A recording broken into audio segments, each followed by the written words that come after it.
తెలంగాణ రాష్ట్ర వ్యాప్తంగా ఉన్న 38 మంది మాజీ సర్పంచులను అక్రమ అరెస్టు చేయడం అప్రజాస్వామికమని రాజన్న సిరిసిల్ల జిల్లా మాజీ సర్పంచుల ఫోరం అధ్యక్షులు దుమ్మ ఆనందం అన్నారు. చందుర్తి మండలం రామన్నపేట గ్రామానికి చెందిన మాజీ సర్పంచ్ దుమ్మ ఆనందం ఈ సందర్భంగా మాట్లాడారు. తెలంగాణ రాష్ట్ర ముఖ్యమంత్రి రేవంత్ రెడ్డి ముఖ్యమంత్రి అని కూడా మర్చిపోయి, అలాగే మమ్మల్ని మర్చిపోయి అక్రమ అరెస్టులను చేయిస్తూ మాజీ సర్పంచులను ఇబ్బందులకు గురి చేస్తున్నారని తాను అరెస్ట్ అయిన సందర్భంగా అన్నారు. పెండింగ్ బిల్లులు చెల్లించకుండా కాలయాపన చేస్తూ మాజీ సర్పంచుల ఆత్మహత్యలకు తెలంగాణ ముఖ్యమంత్రి కారకులవుతున్నారని, న్యాయబద్ధంగా మాజీ సర్పంచులకు రావాల్సిన బిల్లులను అడిగితే అరెస్టు చేయించడం ఏంటని ఈ సందర్భంగా అన్నారు.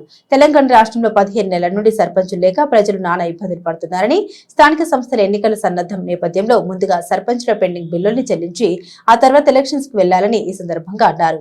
పెండింగ్ బిల్లుల విషయంలో కాలయాపన జరిగిన కొలది మాజీ సర్పంచుల ఆత్మహత్యలు పెరిగే అవకాశం ఉందని, వెంటనే పెండింగ్ బిల్లుల్ని చెల్లించాలని ఈ సందర్భంగా ప్రభుత్వాన్ని డిమాండ్ చేశారు.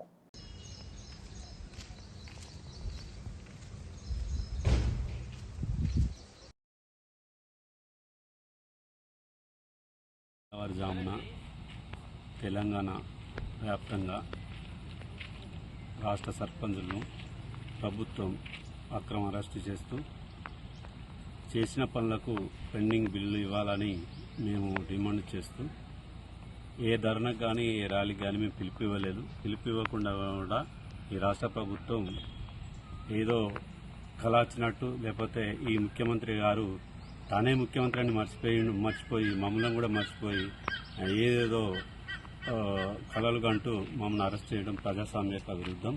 మా బిల్లులు చెల్లించి మమ్మల్ని ఇబ్బందులు చూడకుండా, మా ఇబ్బందులు గురి చేయకుండా, మా ఆత్మహత్యల కారణం కాకుండా ఈ రాష్ట్ర ప్రభుత్వం మా సర్పంచుల పెండింగ్లు బిల్లులు వెంటనే రిలీజ్ చేయాలని, అలాగే ఈ చాతగాని ప్రభుత్వాన్ని కూడా ప్రజలు త్వరలో గద్దెదించుతారని మేము హెచ్చరిస్తున్నాం.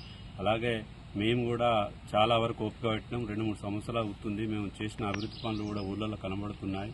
ఇప్పుడు పాలన అనేది ప్రజాపాలన పేరుతోని ప్రజలు ఇబ్బందులు గోసలు పడుతున్నారు, ప్రభుత్వ సర్పంచులు లేక. అలాగే ఎలక్షన్ అని అంటుండే, ఎలక్షన్ పెట్టే ముందు మా పెండింగ్ బిల్లులు రిలీజ్ చేసి ఎలక్షన్కి వెళ్లాలని మేము డిమాండ్ చేస్తూ ఈ అక్రమ అరెస్టును రాజన్న సిరిసిల్ల జిల్లా అధ్యక్షునిగా నేను తీవ్రంగా ఖండిస్తున్నాను.